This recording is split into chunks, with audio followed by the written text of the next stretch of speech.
Now, this morning we were blessed to listen to Dr. Elena Espinal and Dr.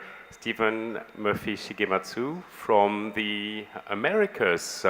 Now we are making our way towards where we are, Thailand, with a stop somewhere between Belgium and Ethiopia to welcome a magnificent provocateur, someone who is all about service and human rights, someone who does that through coaching, leadership, training and writing, who's got some 20 years of experience in training and coaching, and who started her career with working with civil war survivors and with women surviving in red light districts and with also communities living in very precarious conditions in Africa. We are very blessed and honored to welcome her today. Dr. Yene Asseguet, please put your hands together to welcome Yene on stage. Don't make me shy now. Thank you. Is it loud? Can you hear me? Okay, I'm hearing myself too much. Okay. I'm going to take a deep breath because it's very impressive to see you all this way. Maybe you can also take a deep breath. Okay. I'd like to start, before we start the session, I'd like to have 30 minutes in remembrance of His Majesty, the late King of Thailand. So if you could close your eyes and just for 30 seconds, remember him and bless him.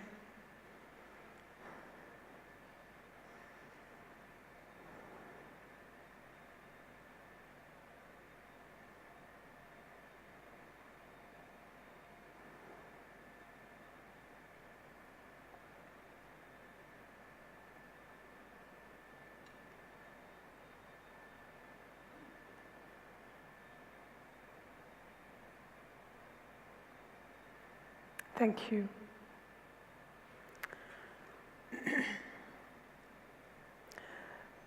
And oh, that's my alarm. Is it my alarm? No, somebody's alarm. Okay, same sound. The wedding, before my wedding, we had 3 weddings in my family in the past 10 years.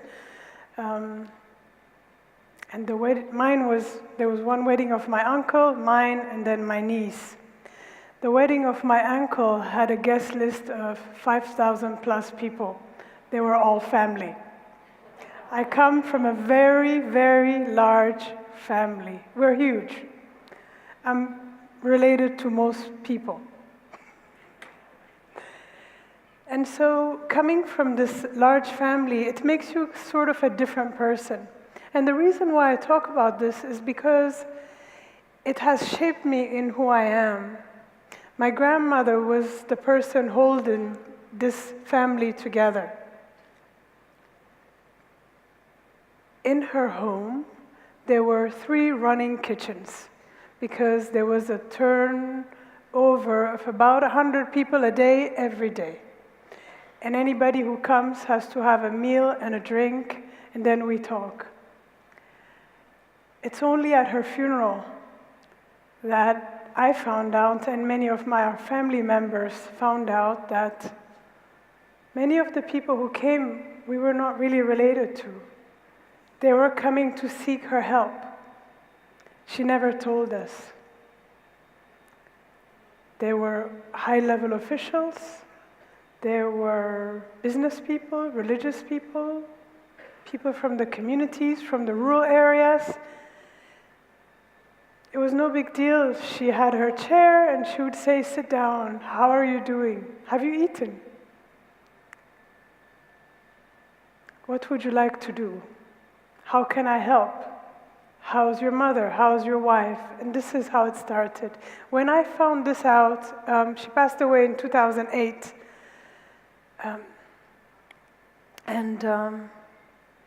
people were telling me, you know, my conversation with your mother, it changed my life. Somebody would come, because of her, I'm out of an abusive situation. Because of her, I found a job and I raised my children.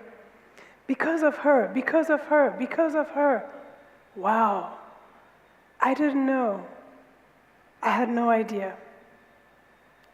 So with this in the backdrop, when I was a small child, backtrack a little bit, I was a straight D student. D all the way. Because I was busy. I was busy playing in my grandmother's compound. I was busy girl. And then my world changed. We moved to Brussels because of the war, the civil war. The emperor was overthrown. Brutality, war, death, bullets, blood. We had to sleep on the floor to avoid stray bullets. And I was 8 when I boarded the flight, and I think when I disembarked, I was an adult in an 8-year-old body. It was traumatic. And since then, I just wanted to go back home. That was the only goal, go back. I wanted to wake up on Sunday, have breakfast with my grandmother, play with my friends, and I became a straight A student. Not because I was smarter, but there was a purpose to it. Just finish quick, go back and work. Eventually, fast forward some years, I managed to go back. I left the corporate world in the United States. I had a very good life. I really had a really good life. Everything you wanted, I had it. And I ended up being the person responsible to roll out a program for in the red light district with women surviving from prostitution. My job was to help them decide, do you want to stay in this work or do you want to get out? If you stay, let's make it safe for you. If you want to get out, let's get you out. This was my start of coaching. It was 1997. I had no idea how to coach. I had business school behind me, but so you know what I did is I just called my grandmother. What do I do? Just show up. Okay. I lived abroad so long people could see from my accent that I'm not really local. I'm not afraid of the red light district. Actually, I felt more safe there than I feel anywhere else.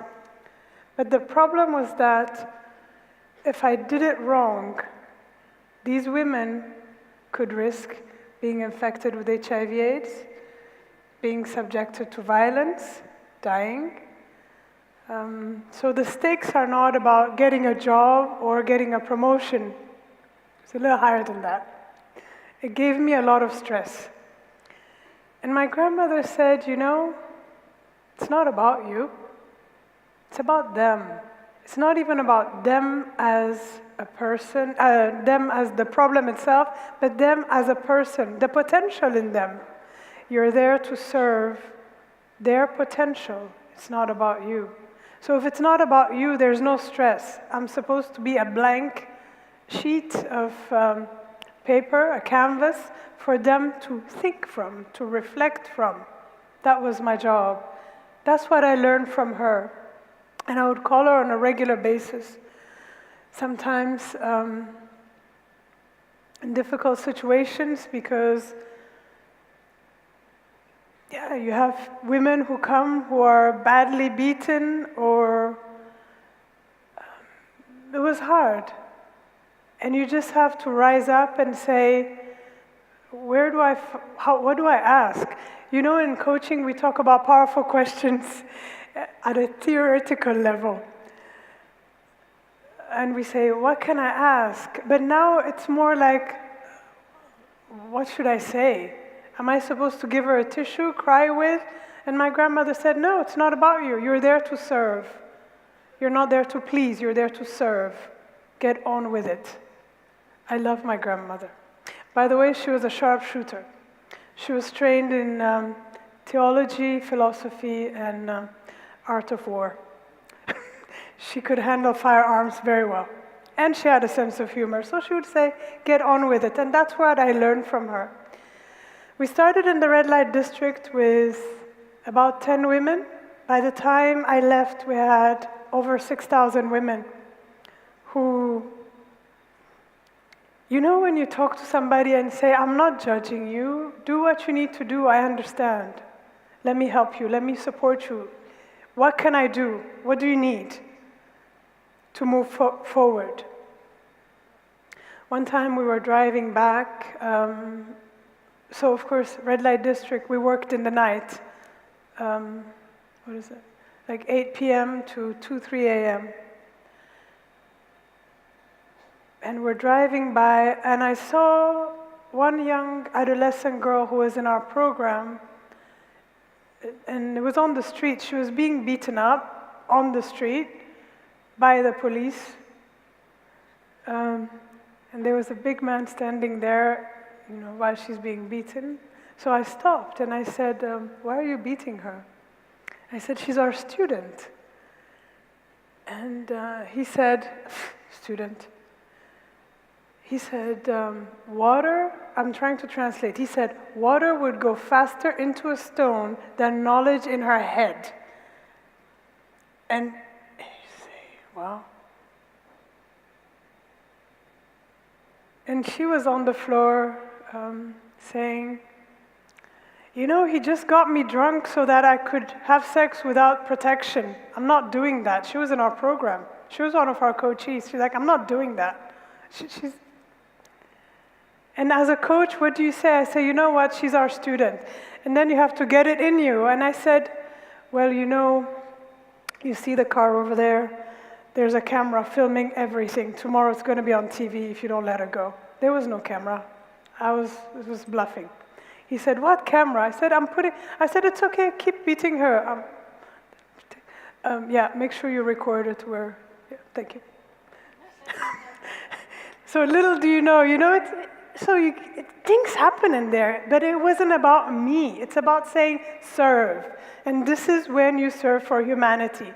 It's not about me being a coach or saying, I have a client or I don't have a client, but it's about saying, in this lifetime, why am I here on this earth? What will be different because I lived 50 years, 60 years, whatever, however long I live? What will be different? How many ripples of goodness would have happened because I did what I did in benefit of someone's potential? Earlier this morning, Dr. Stefan mentioned about loyalty and service to the master. In my community in Ethiopia, it's very important.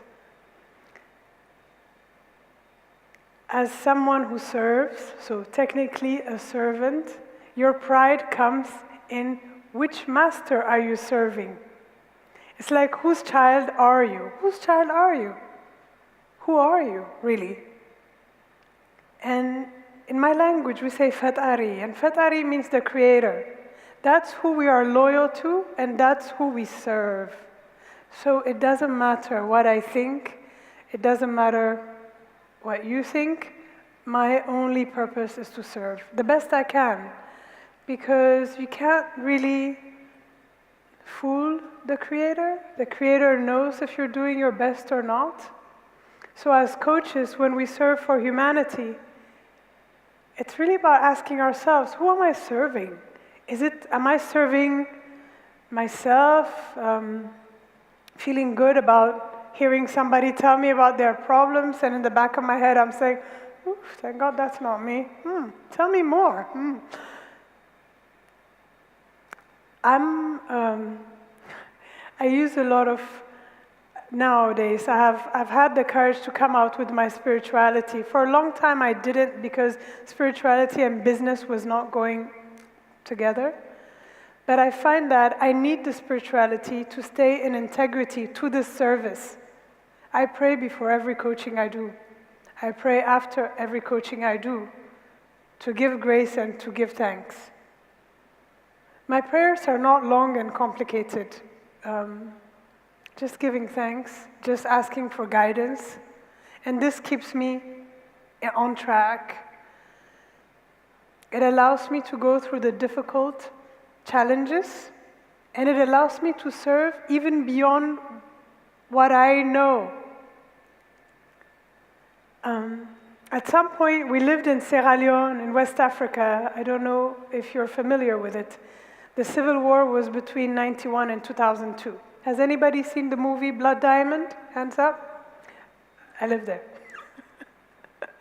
We moved there a little bit after the end of the Civil War. And again, we were hesitating. Our children were small, 3 and 5. My husband's employer was saying, it's not a family post. And I said, if we have to be there, let's go. And you get there and you find people that have been injured by cutting, the traces of the war. And again, you have to say, how can I serve? What can I do? And I started working with the former child soldiers. Again, not that I know anything. We met because they stole my bag. And I went back up to them and said, you can't steal my bag. I could be your auntie. You don't want an angry auntie running after you. It was amazing work. But there's not too much time to go in length about it. And maybe in the hallways we can talk about it. But I just want to tell you that even in that situation, when you're faced in front of somebody and you're working with them, that we don't get stuck to the word coaching, that we can drop the word and say, I'm here to enable you reach your potential. What can I do? And you are part of me as much as I'm part of you, right? So what can I do for you? What would you like to do? How can I hold you accountable?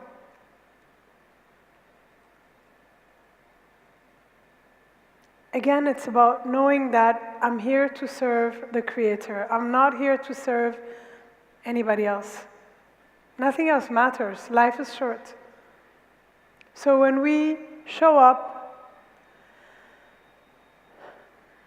in service for humanity, when our Master is the Creator,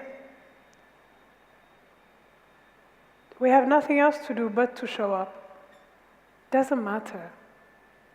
You don't need recommendations, connections, business cards, that you're willing to say, I'm here to serve. Wherever you want me, I will be, and I know you will take me there. I'm here to serve.